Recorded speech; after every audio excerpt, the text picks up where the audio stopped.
ہو رہی ہوں. ویسا آپ قمر صاحب کو سن رہے تھے کہ حکومت چاہتی کیا ہے؟ کوئی لگ رہا ہے کہ پلان ہے سامنے اور اس کے مطابق چلا جائے گا، یا صرف اناؤنسمنٹس ہے، عملی طور پہ کچھ بھی نہیں ہے؟ نہیں، اس وقت دیکھیے جو الیکٹرانک مشینوں کا جو معاملہ ہے یہ تو بڑا متنازع معاملہ ہو گیا ہے.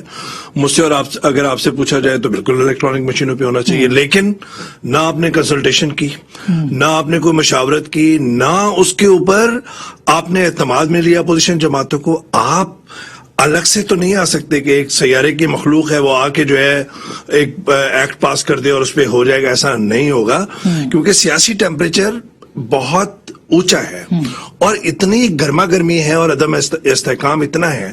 لیکن دوسری بات یہ ہے اسما کہ جب آپ ایک بیان کے ذریعے کہتے ہیں کہ ہم اگر الیکٹرانک مشینوں کا استعمال نہیں ہوگا تو ہم فنڈنگ روک سکتے ہیں، اس کا مطلب یہ ہے کہ آپ آرم ٹوئسٹنگ کا آپ نے ایک دھمکی آمیز بیان دیا، اور اس کے بعد چاہے شبلی صاحب اس کو واپس لیں، ریٹریکٹ کریں اور نرمی سے بات کریں، وہ لیکن نکل گیا تیر.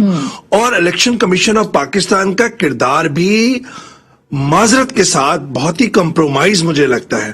اگر میری جو عقل و دانش کہتی ہے یہ جو ٹیکنیکل کمیٹیاں ہیں، کیا ان کے ٹی او آر میں یہ شامل ہے کہ اگر یہ فیصلہ کر لیں تو الیکٹرانک مشینیں نہیں ہوں گی استعمال؟ یہ تو نہیں ہے. انہوں نے کہا کہ ایک ٹیکنیکل کمیٹی جو ہے وہ فنڈز دے گی، دوسری ٹیکنیکل کمیٹی دیکھے گی کہ جی انٹرنیشنل آپ کے سٹینڈرڈز کیا ہیں. لیکن کہیں بھی مجھے کم از کم نظر نہیں آیا کہ یہ ٹی او آر میں شامل ہو کہ اگر ہم یہ فیصلہ کریں کہ الیکٹرانک مشینوں کا استعمال ابھی نہیں ہو سکتا، اس کا مطلب یہ ہے کہ یہ تو فیصلہ کر ہی لیا نا مشینوں کا. دوسری بات یہ کہ آپ الیکشن کمیشن آف پاکستان کا فار ایگزامپل وارڈا صاحب کا کیس ہے، اس اوپن شٹ کیس، اس اوپن شٹ کیس کہ کسی سے بھی پوچھ لیں، that's why he got himself nominated for senate کا. انہوں نے آج کہا بھی ہے یہ کہ میں تو جی اسی لیے تو میں سینٹ میں یہ کہہ رہا ہوں کہ اس کے دو پیشیز کافی تھی نا. فورن فنڈنگ کا پی ٹی آئی کا الزام، اس کے دو ممبرز نہیں ہے ابھی، اس لیے اس کا ابھی اگلے ہفتے شروع ہو رہی ہے. 8 سال ہو گئے نا. بالکل صحیح. اور دوسری بات یہ کہ اگر یہ کیس پی ٹی آئی کا گیا ہے فورن فنڈنگ کا، تو پھر آپ اس میں شامل کر لیں ایم کیو ایم کا بھی اور نون لیگ کا بھی اور پیپلز پارٹی کا بھی کیس. تو ان کے اپنے بنیادی رکن لے کے گئے تھے اصول کی بنیاد پہ.